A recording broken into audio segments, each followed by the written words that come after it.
ঝাল পানি তো মিষ্টি পান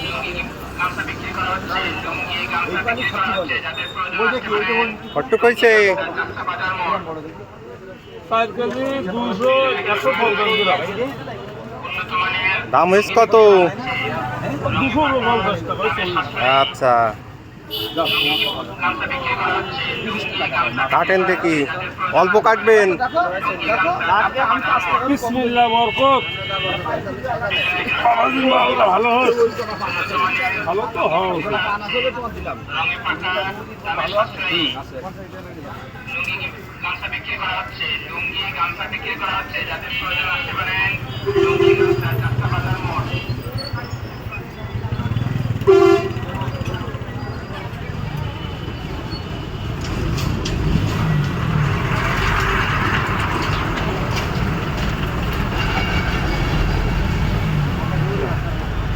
তো বালির ওপরে বালি খাও না না খাচ্ছে না, খাও খাও খাও না না আমি খাবো না, রাখেন। দেখ না, অনেক অনেক সুন্দর তরমুজ হয়েছে, বিরাট তরমুজ হয়েছে। আমি তো তরমুজ ভয়তে কিনছি না, কি জন্য শুনবেন? ভালো হয়েছে হ্যাঁ বিরাট তরমুজ। বলে দেবে না তা হবে আর এ লোক আমার পরিচিত না, আমি এই জন্য তো নিলাম। বিরাট তরমুজ হয়েছে, আমি তো তরমুজ ভয়তে কিনছি না, শুধু ভালো হবে না বলে।